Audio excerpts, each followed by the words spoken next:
Hi friends, welcome back to my YouTube channel Shubha Manu vlogs. Friends, ಇದು ನನ್ನ weight loss ಜರ್ನಿಯ day 43 ಆಗಿರುತ್ತೆ. ಹಾಗಾಗಿ ಎಂದಿನಂತೆ ನನ್ನ ಮನೆ ಕೆಲಸಗಳೆಲ್ಲನೂ ಮುಗಿಸ್ಕೊಂಡು ಅದಾದ ನಂತರ ನಾನಿಲ್ಲಿ ನನ್ನ ಡೈಲಿ ರೊಟೀನ್ನ ಸ್ಟಾರ್ಟ್ ಮಾಡ್ಕೊಂಡಿದ್ದೀನಿ. ಹಾಗಾಗಿ ಮೊದಲಿಗೆ ನಾನಿಲ್ಲಿ ಮೆಂತ್ಯ ನೀರನ್ನು ಕುಡಿತಾ ಇದ್ದೀನಿ. ಏನು ಒಂದು ನೈಟ್ ಟೈಮು ನಾನು ಮೆಂತ್ಯ ಅಂದರೆ 1 ಟೇಬಲ್ ಸ್ಪೂನಷ್ಟು ಮೆಂತ್ಯನ ನೆನೆಸಿಟ್ಕೊಂಡು ಬೆಳಗ್ಗೆ ಎದ್ದು ಖಾಲಿ ಹೊಟ್ಟೆಯಲ್ಲಿ ತಗೋತೀನಿ. ಹಾಗಾಗಿ ತುಂಬಾ ಬೆನಿಫಿಟ್ಸ್ ಸಿಗುತ್ತೆ. ಕೆಲವೊಬ್ಬರು ಮೆಂತ್ಯ ಕಹಿ ಇರುತ್ತೆ, ಯಾವ ರೀತಿ ಕುಡಿಯೋದು, ಅದನ್ನು ತಿನ್ನೋದು ಇದೆಲ್ಲ ಕಹಿ ಇರುತ್ತೆ ಅನ್ಕೋತೀರ. ಬಟ್ ನೆನೆಸಿ ಕುಡಿಯೋದ್ರಿಂದ ಒಂದು ಚೂರು ಕಹಿ ಬರಲ್ಲ, ಆರಾಮಾಗಿ ಅದನ್ನು ತಿನ್ಬೋದು. ಇನ್ನು ಕೆಲವೊಬ್ಬರು ಮೊಳಕೆ ಬಡಿಸು ಕೂಡ ತಿಂತಾರೆ. ಅಂತ ಅಂದರೆ ನಾವು ಹೇಗೆ ಮೊಳಕೆ ಕಾಳನ್ನ ಮಾಡ್ಕೋತೀವಿ ಆ ರೀತಿ ಮೆಂತ್ಯನ ಕೂಡ ಓವರ್ನೈಟ್ ನೆನೆಸು ಮಾರ್ನೆಗೆ ಮೊಳಕೆ ಕಟ್ಟಲಿಕ್ಕೆ ಒಂದು ಬಟ್ಟೆಗೆ ಹಾಕಿ ಇಡ್ತು ಅಂದರೆ ಅದು ಮೊಳಕೆ ಬರುತ್ತೆ. ಅದನ್ನು ಕೂಡ 1 ಟೇಬಲ್ ಸ್ಪೂನಷ್ಟು ಪ್ರತಿದಿನ ತಿಂತು ಅಂದರೆ ಇನ್ನೂ ಕೂಡ ಬೆನಿಫಿಟ್ ಸಿಗುತ್ತೆ. ಹಾಗಾಗಿ ನಾನು ಮೊಳಕೆ ಏನು ಬರ್ಸ್ಕೊಳ್ಳಲ್ಲ, ಇದೇ ರೀತಿ ನೀರಿಗೆ ನೆನೆ ಹಾಕಿ ಮಾರ್ನಿಂಗು ಖಾಲಿ ಹೊಟ್ಟೆಲಿ ತಗೋತೀನಿ. ಒಂದು ಚೂರು ಕಹಿ ಇರಲ್ಲ, ತುಂಬಾ ಒಂದು ಹೆಲ್ತ್ ಬೆನಿಫಿಟ್ ಇದೆ. ಶುಗರ್ ಇತ್ತು, ಇಲ್ಲ ಅಂದರೆ ಒಂದು ಕಾನ್ಸ್ಟಿಪೇಷನ್ ಸಮಸ್ಯೆ ಇತ್ತು ಅಂದರೆ, ಮತ್ತು ನಮ್ಮ ವೆಯ್ಟ್ ಲಾಸ್ ಆಗೋದಕ್ಕೆ ಮತ್ತು ನಮ್ಮ ಹೊಟ್ಟೆ ಬೊಜ್ಜು ಕರಗೋದಕ್ಕೆ ಮೆಂತ್ಯ ಒಂದು ತುಂಬಾ ಹೆಲ್ಪ್ ಮಾಡುತ್ತೆ. ಇನ್ನು ನನ್ನ ಬೆಳಗಿನ ಟಿಫನ್ನಿಗೆ ನಾನು ಇಲ್ಲಿ ರಾಗಿ ಸ್ಮೂತಿನ ಮಾಡ್ಕೋತಾ ಇದ್ದೀನಿ. ಇಂಥದೇ ಫ್ರೂಟ್ಸ್ ಅಂತೇನಿಲ್ಲ, ಯಾವುದಾದ್ರೂ ಫ್ರೂಟ್ಸ್ನ ಬಳಸ್ಕೊಂಡು ನಾವು ರಾಗಿ ಸ್ಮೂತಿನ ಮಾಡ್ಕೋಬೋದು. ಹಾಗಾಗಿ ನಾನು ಹಿಂದಿನ ವೀಡಿಯೋದಲ್ಲಿ ತಿಳಿಸಿದ್ದೆ ಯಾವ ರೀತಿ ಮಾಡ್ಕೊಳ್ಳೋದು ಅಂತ, ನೋಡಿ ಮತ್ತೊಂದು ಸಲ ಯಾವ ರೀತಿ ಮಾಡ್ಕೊಳ್ಳೋದು ಅಂತ. ಮತ್ತು ಫ್ರೆಂಡ್ಸ್, ನಾನೇನು ಒಂದು ವಿತೌಟ್ ಶುಗರ್ ಪ್ಲಾನಿಂಗ್ನಲ್ಲಿ ಇದ್ದೀನಿ, ಅಂದರೆ ಚಾಲೆಂಜ್ನಲ್ಲಿ ಇದ್ದೀನಿ. ಹಾಗಾಗಿ ನಾನಿಲ್ಲಿ ಡೇಟ್ಸ್ನ ಬಳಸ್ಕೊತಾ ಇದ್ದೀನಿ ಸ್ಮೂತಿ ಮಾಡ್ಕೊಳ್ಳೋದಕ್ಕೆ. ಯಾವುದೇ ರೀತಿಯ ಶುಗರ್ ಆ್ಯಡ್ ಮಾಡ್ಕೋತಾ ಇಲ್ಲ. ಮತ್ತು ಡಯಟಲ್ಲಿ ಇರೋದ್ರಿಂದ ಶುಗರ್ ಕಡಿಮೆನೇ ತಿನ್ನೋದು. ಎಲ್ಲಾದರೂ ಅಪರೂಪಕ್ಕೆ ಕಾಫಿ ಮಾಡ್ಕೋತಿದ್ವಿ, ಬಟ್ ಇವಾಗ ಅದನ್ನು ಕೂಡ ಕಡಿಮೆ ಮಾಡಿದ್ದೀನಿ. ಹಾಗಾಗಿ ನನಗೆ ಫೀಲ್ ಗುಡ್ ಅಂತ ಅನ್ನಿಸ್ತಿದೆ. ಯಾವುದೇ ರೀತಿಯ ಏನೋ ಒಂದು ಕ್ರೇವಿಂಗ್ ಆಗ್ತಾಯಿಲ್ಲ, ಸ್ವೀಟ್ ಕ್ರೇವಿಂಗ್ ಅಂತೂ ಆಗ್ತಾನೇ ಇಲ್ಲ. ಹಾಗಾಗಿ ಆ ಥರ ಏನು ತೀರ ಕ್ರೇವಿಂಗ್ ಆಗ್ತು ಅಂತ ಅಂದರೆ ನಿಮಗೆ ನಟ್ಸ್ಗಳಲ್ಲಿ, ಫ್ರೂಟ್ಸ್ಗಳಲ್ಲಿ ಮತ್ತು ವೆಜಿಟೇಬಲ್ಸ್ಗಳಲ್ಲಿ ನ್ಯಾಚುರಲ್ ಆದಂಥ ಒಂದು ಶುಗರ್ ಸಿಗುತ್ತೆ. ಆ ಟೈಮಲ್ಲಿ ನಿಮ್ಗೆ ಏನಾದರೂ ತುಂಬಾ ಕ್ರೇವಿಂಗ್ ಆಗ್ತು ಅಂತ ಅಂದರೆ ಸ್ವಲ್ಪ ಸ್ವೀಟ್ ಜಾಸ್ತಿ ಇರ್ತಕ್ಕಂಥ ಹಣ್ಣನ್ನು ತಿಂತು ಅಂದರೆ ನಿಮ್ಮ ಕ್ರೇವಿಂಗು ಕೂಡ ಕಡಿಮೆ ಆಗುತ್ತೆ ಫ್ರೆಂಡ್ಸ್. ಇನ್ನು ರಾಗಿ ಸ್ಮೂತಿನ ಮಾಡ್ಕೊಂಡು ಕುಡಿಯೋದ್ರಿಂದ ಹೆಲ್ತ್ ಬೆನಿಫಿಟ್ ತುಂಬಾ ಇದೆ. ರಾಗಿಯಿಂದನೂ ಕೂಡ ವೆಯ್ಟ್ ಲಾಸ್ ಮಾಡ್ಕೋಬೋದಾ ಅಂತ ಕೆಲವೊಬ್ಬರು ಕೇಳ್ತೀರ. ಹೌದು, ರಾಗಿ ಮುದ್ದೆ, ರಾಗಿ ಗಂಜಿ, ರಾಗಿ ರೊಟ್ಟಿ ಇದನ್ನೆಲ್ಲ ತಗೊಳ್ತು ಅಂದರೆ ನಮ್ಮ ವೆಯ್ಟು ಕೂಡ ಕಡಿಮೆ ಆಗುತ್ತೆ. ಅಂದರೆ ರಾಗಿಯಲ್ಲಿ ಫೈಬರ್ ಕಂಟೆಂಟ್ ಜಾಸ್ತಿ ಇರೋದ್ರಿಂದ, ನಾರಿನಂಶ ಇರೋದ್ರಿಂದ ನಮಗೆ ಬೇಗ ಹೊಟ್ಟೆ ಹಸಿವು ಆಗಲ್ಲ, ಮತ್ತು ಕಾನ್ಸ್ಟಿಪೇಷನ್ ಅನ್ನೋ ಸಮಸ್ಯೆ ಬರಲ್ಲ, ಅಂದರೆ ಮಲಬದ್ಧತೆ ಅನ್ನೋ ಸಮಸ್ಯೆ ಬರಲ್ಲ. ಮತ್ತು ಏನು ಹೇಳ್ತೀವಲ್ಲ, ಒಂದು ಮೋಷನ್ ಅನ್ನೋದು ನೀಟಾಗಿ ಕ್ಲಿಯರ್ ಆಗುತ್ತೆ ನಮಗೆ. ಯಾವುದೇ ರೀತಿಯ ಹೊಟ್ಟೆ ನೋವು ಆ ಥರ ಎಲ್ಲ ಏನೂ ಆಗಲ್ಲ. ಹಾಗಾಗಿ ರಾಗಿ ಸ್ಮೂತಿ ಹೆಲ್ತ್ಗೆ ಒಳ್ಳೆಯದು. ಅದು ಮಾಡ್ಕೊಳಕ್ಕಾಗಲಿಲ್ಲ ಅಂದರೆ ರಾಗಿ ಗಂಜಿನಾದರೂ ಕುಡಿಬೋದು ನೀವು, ತೊಂದರೆ ಏನಿಲ್ಲ. ಇನ್ನು ಫ್ರೆಂಡ್ಸ್, ನಾನಿಲ್ಲಿ ಮಾರ್ನಿಂಗ್ ಸ್ನ್ಯಾಕ್ಸ್ಗೆ ಕಲ್ಲಂಗಡಿ ಹಣ್ಣನ್ನು ತಿಂತಾಯಿದ್ದೀನಿ. ಕಲ್ಲಂಗಡಿ ಹಣ್ಣು ಅಂದರೆ ಬೆಳಗ್ಗೆಯಿಂದ ಸಂಜೆವರೆಗೂ ಅದು ಎಷ್ಟಾರು ಇರಲಿ ತಿಂತೀನಿ, ನನಗೆ ಅಷ್ಟು ಇಷ್ಟ. ಹಾಗಾಗಿ ಕಲ್ಲಂಗಡಿ ಹಣ್ಣನ್ನ ಕಟ್ ಮಾಡಿಕೊಂಡು ತಿಂತಾಯಿದ್ದೀನಿ ಫ್ರೆಂಡ್ಸ್. ಇನ್ನು ಅದ್ರ ಜೊತೆಗೆ ಬ್ಲಾಕ್ ಕಾಫಿ ತೊಗೋತಿದ್ದೆ, ಬಟ್ ಏನಕ್ಕೋ ಕಾಫಿ ಏನು ಬೇಡ ಅಂತ ಅನ್ನಿಸ್ತು.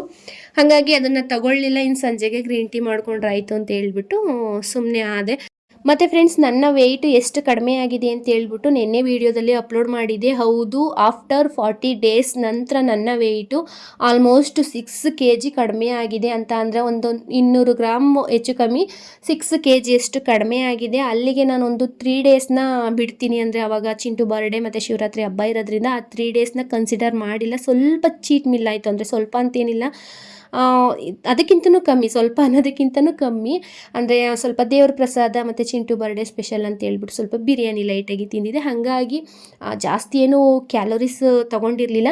ಹಾಗಾಗಿ ನಾನು ಅದನ್ನು ಚೀಟ್ ಮೀಲ್ ಅಂತ ಕನ್ಸಿಡರ್ ಮಾಡ್ತಾ ಇದ್ದೀನಿ. ಹಾಗಾಗಿ ಆ ಒಂದು 3 ಡೇಸ್ನ ಬಿಡ್ತು ಅಂತ ಅಂದ್ರೂ ನಾನು ಓವರಾಲ್ ಒಂದು 5 ವೀಕ್, ಅದಾದಮೇಲೆ ಒಂದು 2 ಡೇಸ್ ಅನಿಸುತ್ತೆ, 5 ವಾರ ಮತ್ತು 2 ದಿನಗಳ ನಂತರ, 5 ವಾರದ ಮೇಲೆ 2 ದಿನಗಳ ನಂತರ ನನ್ನ ವೆಯ್ಟು ಆಲ್ಮೋಸ್ಟ್ 6 kg ಅಷ್ಟು ಕಡಿಮೆ ಆಗಿದೆ. ಹಾಗಾಗಿ ಎಲ್ಲರೂ ಕೂಡ ತುಂಬಾ ಒಂದು ಖುಷಿಯಿಂದ ಕಮೆಂಟ್ಸ್ನ ಮಾಡಿದ್ರಿ, 6 kg ಕಡಿಮೆ ಆಗಿದ್ದೀರಾ, ಪರವಾಗಿಲ್ಲ, ನಾವು ಇಷ್ಟು ಕಡಿಮೆ ಆಗ್ತಾನೆ ಇಲ್ಲ ಅಂತ ಹೇಳ್ಬಿಟ್ಟು. ನನಗೇನು ಇದು ವಾವ್ ಅನ್ನೋ ಅಂತ ಏನು ವಿಚಾರ ಅಂತ ಏನು ಅನ್ನಿಸ್ತಾ ಇಲ್ಲ. ಯಾಕಂತಂದರೆ ನಾನು ಆಲ್ರೆಡಿ ನನ್ನ ವೆಯ್ಟ್ನ ಲಾಸ್ ಮಾಡಿಕೊಂಡು ಒಂದು ಸಲ ನಾನು ಪ್ರೂವ್ ಮಾಡ್ಕೊಂಡು ಮತ್ತೆ ವೆಯ್ಟ್ ಗೇನ್ ಆಗಿರೋದ್ರಿಂದ ಇನ್ನೂ ಜಾಸ್ತಿ ಕಡಿಮೆ ಆಗಬೇಕು ಅಂತ ಅನ್ಕೋತಿದ್ದೆ. ಬಟ್ ವೀಕಿಗೆ 1 ಕೆಜಿ ಕಡಿಮೆ ಆಗಬೇಕು ಅಂತ ಅನ್ಕೊಂಡಿದ್ದು, ಬಟ್ ಅದಕ್ಕಿಂತ ಸ್ವಲ್ಪ ಜಾಸ್ತಿನೇ ವೆಯ್ಟ್ ಲಾಸ್ ಆಗಿದ್ದೀನಿ. ಹಾಗಾಗಿ ಎಲ್ಲೂ ಕೂಡ ಏನು ಬೇಜಾರಿಲ್ಲ, ಪರವಾಗಿಲ್ಲ, ಇನ್ನು ಆರಾಮಾಗಿ ಹೆಲ್ದಿಯಾಗಿ ಒಂದು ವೆಯ್ಟ್ ಲಾಸ್ನ ಮಾಡ್ಕೊಂಡು ಹೋಗೋಣ ಅಂತ ಅನ್ಕೊಂಡಿದ್ದೀನಿ ಫ್ರೆಂಡ್ಸ್. ಮತ್ತೆ ಇಲ್ಲಿ ಮಧ್ಯಾಹ್ನದ ಊಟಕ್ಕೆ ಬೆಳಿಗ್ಗೆ ಮನೆಯವರಿಗೆಲ್ಲ ತರಕಾರಿ ಗೊಜ್ಜು ಮತ್ತು ಚಪಾತಿ ಮಾಡಿಕೊಟ್ಟಿದ್ದೆ.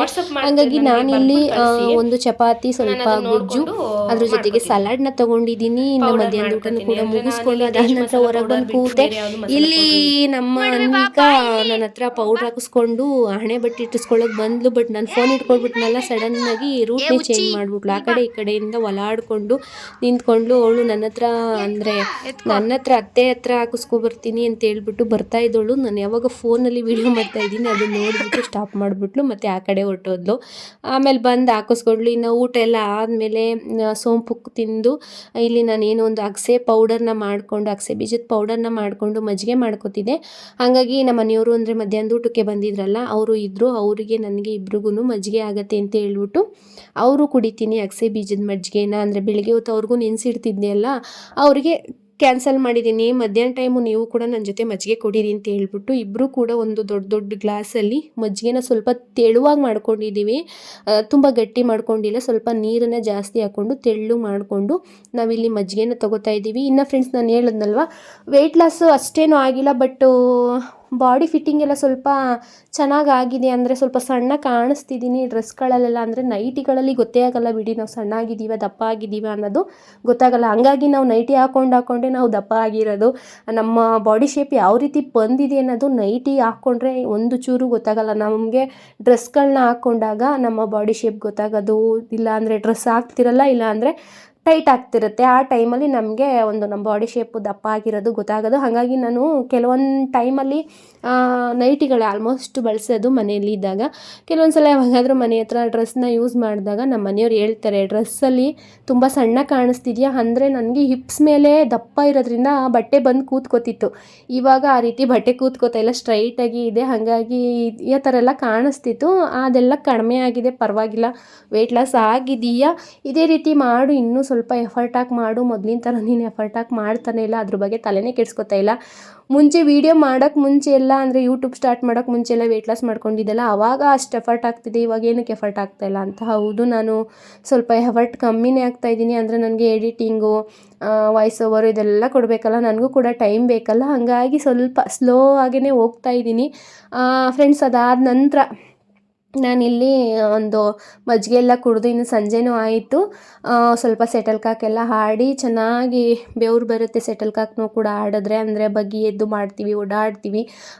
ಆ ರೀತಿ ಮಾಡಿದಾಗೂ ಕೂಡ ನಮಗೆ ಒಂದು ಕ್ಯಾಲರೀಸ್ ಅನ್ನೋದು ಬರ್ನ್ ಆಗುತ್ತೆ.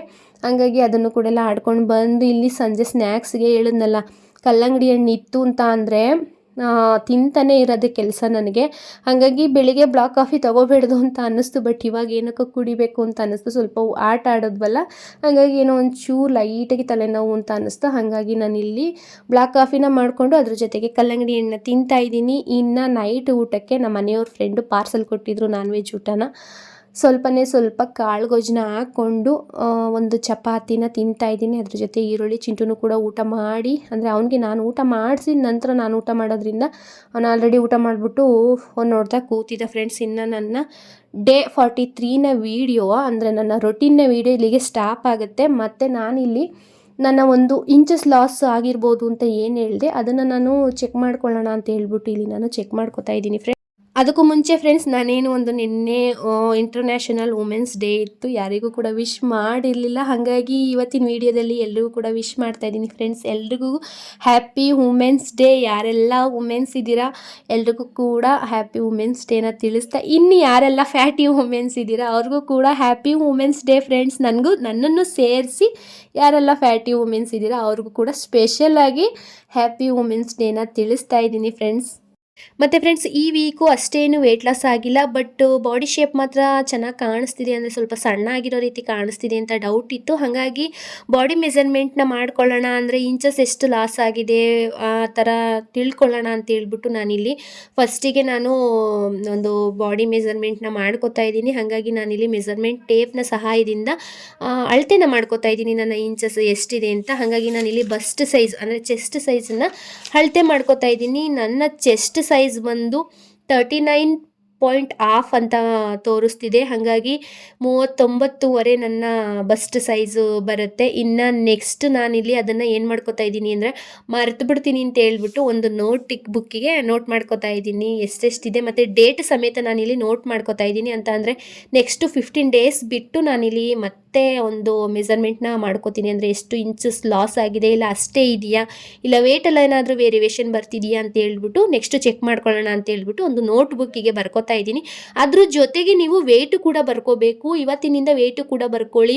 ವೇಟ್ ಅಂದರೆ ನೆನಪಿರುತ್ತೆ, ಇನ್ನು ಮೆಸರ್ಮೆಂಟಲ್ಲಿ ಅಷ್ಟು ನೆನಪಿರಲ್ಲ ಅಂತ ಹೇಳ್ಬಿಟ್ಟು ಮೆಸರ್ಮೆಂಟ್ ಬರ್ಕೋತಾ ಇದ್ದೀನಿ. ಅದ್ರ ಜೊತೆಗೆ ವೇಟು ಕೂಡ ಬರ್ಕೋತಾ ಇದ್ದೀನಿ. ಇನ್ನು ನೆಕ್ಸ್ಟ್ ನಾನಿಲ್ಲಿ ವೆಸ್ಟ್ ಸೈಜನ್ನು ಚೆಕ್ ಮಾಡ್ಕೋತಾ ಇದ್ದೀನಿ. ನನ್ನ ವೆಸ್ಟ್ ಸೈಜ್ ಬಂದು 37 ಇದೆ. ಹಾಗಾಗಿ ನನ್ನ ಒಂದು ಸೊಂಟದ ಸುತ್ತಳತೆ ಏನಿದೆ ಅಂದರೆ ಅದು 37 ಇದೆ. ಅದನ್ನು ಕೂಡ ಇಲ್ಲಿ ನಾನು ನೋಟ್ ಮಾಡ್ಕೋತಾ ಇದ್ದೀನಿ ಫ್ರೆಂಡ್ಸ್. ನೋಡ್ತಾ ಇರ್ಬೋದು ಎಷ್ಟು ಇದೆ ನನ್ನ ಇಂಚಸ್ಸು ಅಂತ. ನೆಕ್ಸ್ಟ್ ಇನ್ನು 15 ಡೇಸ್ ಬಿಟ್ಟು ಚೆಕ್ ಮಾಡ್ತೀನಿ, ಆವಾಗ ಎಷ್ಟು ಕಡಿಮೆ ಆಗುತ್ತೆ ಗೊತ್ತಾಗುತ್ತೆ. ಒಂದೊಂದು ಇಂಚಾದರೂ ಕಡಿಮೆ ಆಯಿತು ಅಂದರೆ ಎಷ್ಟು ಖುಷಿ ಆಗುತ್ತೆ. ಇನ್ನು ನೆಕ್ಸ್ಟ್ ನಾನು ನನ್ನ ಬೆಲ್ಲಿ ಫ್ಯಾಟ್ ಅಂದರೆ ನನ್ನ ಬೆಳ್ಳಿಯ ಇಂಚಸ್ ಎಷ್ಟಿದೆ ಅಂತ ನೋಡ್ಕೋತಾ ಇದ್ದೀನಿ. ನನ್ನ ಬೆಳ್ಳಿಯ ಇಂಚಸ್ ಬಂದು 39 ಅಂತ ತೋರಿಸ್ತಿದೆ ಫ್ರೆಂಡ್ಸ್. ಬೆಳ್ಳಿ ಫ್ಯಾಟು ಅಂದರೆ ನಮ್ಮ ಒಂದು ಒಕ್ಕಳ ಭಾಗದಲ್ಲಿ ಸುತ್ತ ಇಟ್ಕೋತು ಅಂತ ಅಂದರೆ ನಮ್ಮ ಒಂದು ಬೆಳ್ಳಿ ಇಂಚಸ್ಸು ಗೊತ್ತಾಗತ್ತೆ. ನೀವು ನೋಡ್ತಾ ಇರ್ಬೋದು, ವೆಸ್ಟಿಗೂ ಮತ್ತು ಬೆಳ್ಳಿ ಫ್ಯಾಟ್ಗೂ 2 ಇಂಚಸ್ಸು ಡಿಫ್ರೆನ್ಸ್ ಬರುತ್ತೆ. ಇನ್ನು ನಾನಿಲ್ಲಿ ನನ್ನ ಹಿಪ್ಸ್ ಸೈಜನ್ನು ನೋಡ್ಕೋತಾ ಇದ್ದೀನಿ. ಹಿಪ್ ಸೈಜ್ ಬಂದು ಯಾವ ರೀತಿ ಚೆಕ್ ಮಾಡ್ಕೋಬೇಕು ಅಂತ ಅಂದರೆ, ನಾನು ಏನು ಇಲ್ಲಿ ತೋರಿಸ್ತಾ ಇದ್ದೀನಲ್ಲ, ಈ ರೀತಿ ನೀಟಾಗಿ ಇಟ್ಕೊಂಡು, ಕೆಲವೊಬ್ಬರು ಕೆಳಗಡೆ ಇಟ್ಕೊಬಿಡ್ತಾರೆ, ಕೆಲವರು ಇನ್ನೂ ತುಂಬ ಮೇಲ್ಗಡೆ ಇಟ್ಕೊಬಿಡ್ತಾರೆ. ವೆಸ್ಟು ಮತ್ತು ಬೆಳ್ಳಿ ಅದ್ರ ಕೆಳಗಡೆ ಬರೋದು ನಮಗೆ ಹಿಪ್ಸ್ ಸೈಜು. ಹಾಗಾಗಿ ಆ ಹಿಪ್ಸ್ ಅಳತೆನೂ ಕೂಡ ಮಾಡ್ಕೋತಾ ಇದ್ದೀನಿ. ನನಗೆ ಹಿಪ್ಸ್ ಬಂದು 46.5 ತೋರಿಸ್ತಿದೆ. ಹಾಗಾಗಿ ತುಂಬಾ ಜಾಸ್ತಿ ಆಗೋಯಿತು. ನನಗೂ ಕೂಡ ಇಷ್ಟಿದೆಯಾ ಅಂತಲೂ ಕೂಡ ನಗು ಬಂತು. ಕಡಿಮೆ ಮಾಡ್ಕೊಳ್ಳೋಣ ಅಂದರೆ, ನಾನು ಹೇಳಿದ್ನಲ್ವ, ನನಗೆ ಸ್ವಲ್ಪ ಹಿಪ್ಸ್ ಎಕ್ಸಸೈಜ್ ವರ್ಕೌಟ್ ಎಲ್ಲ ಬಿಟ್ಟ ನಂತರ ನನಗೆ ಹಿಪ್ಸ್ ಜಾಸ್ತಿ ಬೇಗನೆ ದಪ್ಪ ಆಗಿಬಿಡ್ತು. ಹಾಗಾಗಿ ಅದನ್ನು ಕೂಡ ಕಡಿಮೆ ಮಾಡ್ಕೋಬೇಕು. ನೋಡ್ತಾ ಇದ್ದೀರಲ್ವ, 46.5 ತೋರಿಸ್ತಿದೆ ಹಿಪ್ಸ್ ಸೈಜು. ಇನ್ನು ನೆಕ್ಸ್ಟ್ ಫ್ರೆಂಡು ನಾನಿಲ್ಲಿ ಅದನ್ನು ಕೂಡ ನೋಟ್ ಮಾಡ್ಕೋತಾ ಇದ್ದೀನಿ. ಪ್ರತಿಯೊಂದನ್ನು ನೋಟ್ ಮಾಡ್ಕೊಳ್ಳಿ, ಮರ್ತು ಬಿಟ್ಟರೆ ಕಷ್ಟ ಆಗುತ್ತೆ. ಇಲ್ಲಿ ನಾನು ನೆಕ್ಸ್ಟ್ ಅಪ್ಪರ್ ಹಾರ್ಮ್ನ ಚೆಕ್ ಮಾಡ್ಕೋತಾ ಇದ್ದೀನಿ. ಅಂದರೆ ಭುಜ ಮತ್ತು ಮೊಣಕೈ ಏನಿದೆ ಅದರ ಮಧ್ಯದಲ್ಲಿ ಬರ್ತಕ್ಕಂಥದ್ದು ಅಪ್ಪರ್ ಹಾರ್ಮ್, ಅದನ್ನು ಕೂಡ ಚೆಕ್ ಮಾಡ್ಕೋತಾ ಇದ್ದೀನಿ. ನನ್ನ ಹಾರ್ಮ್ ಸೈಜ್ ಬಂದು 12 ಅಂತ ತೋರಿಸ್ತಿದೆ, 12 ಇಂಚಸ್ ಅಂತ ತೋರಿಸ್ತಿದೆ. ಮತ್ತು ಫ್ರೆಂಡ್ಸ್, ನಾನಿಲ್ಲಿ ನನ್ನ ಥೈನ ಮೆಸರ್ಮೆಂಟ್ನ ಮಾಡ್ಕೋತಾ ಇದ್ದೀನಿ. ಹಾಗಾಗಿ ಮಂಡಿ ಮತ್ತು ಏನು ಮೇಲ್ಗಡೆ ತೊಡೆ ಭಾಗ ಇರುತ್ತೆ ಅದೆರಡರನ್ನು ಸೇರಿಸಿ ಮಧ್ಯದಲ್ಲಿ ನಾವು ಒಂದು ಥೈ ಅಳತೆನ ತೊಗೋಬೇಕು. ಹಾಗಾಗಿ ಮಿಡಲಲ್ಲಿ ಏನು ತೊಡೆ ಭಾಗ ಬರುತ್ತೆ ಅದರಲ್ಲಿ ಅಳತೆ ತೊಗೋಬೇಕು. ನನ್ನ ಒಂದು ಥೈನ ಮೆಸರ್ಮೆಂಟ್ ಬಂದು 33.5 ಇಂಚಸ್ ತೋರಿಸ್ತಿದೆ. ಹಾಗಾಗಿ ಎಲ್ಲನೂ ಕೂಡ ಅರ್ಧ ಇಂಚಸ್ ಜಾಸ್ತಿ ಇದೆ. ಇನ್ನು 15 ಡೇಸಲ್ಲಿ ಒಂದು ಅರ್ಧ ಇಂಚಸ್ ಅಷ್ಟಾದ್ರೂ ಕಡಿಮೆ ಆಯಿತು ಅಂದರೆ ತುಂಬಾ ಖುಷಿ ಆಗುತ್ತೆ. ಅಂದರೆ ವೆಯ್ಟ್ ಸ್ವಲ್ಪ ಬೇಗನೆ ಆಗ್ಬೋದು, ಬಟ್ ಇಂಚಸ್ ಎಲ್ಲ ಸ್ವಲ್ಪ ನಿಧಾನವಾಗಿ ಆಗುತ್ತೆ. ಅಂದರೆ ನಮಗೆ ವೆಯ್ಟಲ್ಲಿ ವೇರಿಯೇಷನ್ ತೋರಿಸುತ್ತೆ, ಒಂದು ಸಲ ಜಾಸ್ತಿ ತೋರಿಸುತ್ತೆ, ಒಂದು ಸಲ ಕಡಿಮೆ ತೋರಿಸುತ್ತೆ. ಬಟ್ ಇಂಚಸ್ ಇದೆಯಲ್ಲ ಅದು ಪರ್ಫೆಕ್ಟಾಗಿ ತೋರಿಸುತ್ತೆ. ಲೇಟ್ ಆದರೂ ಪರವಾಗಿಲ್ಲ, ಪರ್ಫೆಕ್ಟಾಗಿ ನಮ್ಮ ಒಂದು ಇಂಚಸ್ ತೋರಿಸುತ್ತೆ.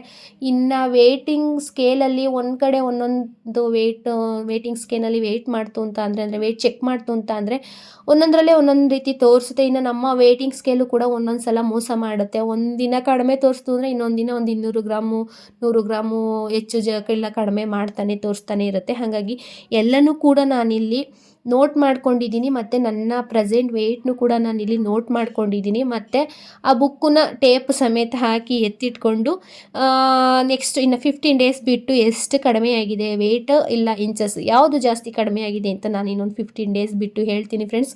ನನಗೆ ಸ್ವಲ್ಪ ಆರ್ಮ್ಸ್ದು ಕನ್ಫ್ಯೂಷನ್ ಅನಿಸ್ತಿತ್ತು, ಕರೆಕ್ಟಾಗಿ ಮಾಡ್ಕೊಂಡ ಅಂತ ಹೇಳ್ಬಿಟ್ಟು ಅದಕ್ಕೆ ಮತ್ತೆ ಮಾಡಿಕೊಂಡೆ. ಓಕೆ, 12 ಇಂಚಸ್ಸೇ ಇದೆ. ಹಾಗಾಗಿ ಈ ರೀತಿ ಇಂಚಸ್ನ ಚೆಕ್ ಮಾಡ್ಕೋಬೇಕು. ಮತ್ತು ಇನ್ನು ಕೆಲವೊಬ್ಬರು ಅಪ್ಪರ್ ಆರ್ಮು ಲೋವರ್ ಆರ್ಮು ಮತ್ತು ತೈದು ಕೂಡ ಅಪ್ಪರ್ ತೈ ಲೋಯರ್ ತೈ ಅಂತೆಲ್ಲ ಚೆಕ್ ಮಾಡ್ಕೋತಾರೆ. ಬಟ್ ನಾನು ಏನು ಅಷ್ಟೇನು ಡೀಟೇಲಾಗಿ ಮೆಸರ್ಮೆಂಟ್ ತೊಗೋತಾ ಇಲ್ಲ. ಸಾಕು, ಈ ಒಂದು 6 ರೀತಿಯ ಒಂದು ಮೆಸರ್ಮೆಂಟ್ ಏನು ತೊಗೊಂಡಿದ್ದೀವಿ ಇಷ್ಟೇ ಸಾಕಾಗುತ್ತೆ. ಹಾಗಾಗಿ ಈ ಒಂದು ಮೆಸರ್ಮೆಂಟು ಇನ್ನು 15 ಡೇಸ್ ಬಿಟ್ಟು ಮಾಡ್ಕೊಳ್ಳೋಣ, ಎಷ್ಟು ಇಂಚಸ್ ಲಾಸ್ ಆಗಿದೆ ಅಂತ ಗೊತ್ತಾಗುತ್ತೆ ಫ್ರೆಂಡ್ಸ್. ನೀವು ಕೂಡ ಬೇಕಿತ್ತು ಅಂದರೆ ಈ ರೀತಿ ಮೆಸರ್ಮೆಂಟ್ನ ಮಾಡಿಕೊಂಡು ಮತ್ತು ನಿಮ್ಮ ವೆಯ್ಟ್ನು ಕೂಡ ಚೆಕ್ ಮಾಡಿಕೊಂಡು ಬರೆದಿಟ್ಕೊಳ್ಳಿ. ಇನ್ನು 15 ಡೇಸ್ ಬಿಟ್ಟು ಮತ್ತೆ ಚೆಕ್ ಮಾಡಿ. ಹಾಗಾಗಿ ಈ ಒಂದು ಮಾಹಿತಿನ ತಿಳಿಸ್ತಾ ಇಲ್ಲಿಗೆ ನಾನು ಈ ವಿಡಿಯೋನ ಮುಗಿಸ್ತಾ ಇದ್ದೀನಿ ಫ್ರೆಂಡ್ಸ್. ನಾಳಿನ ವಿಡಿಯೋದಲ್ಲಿ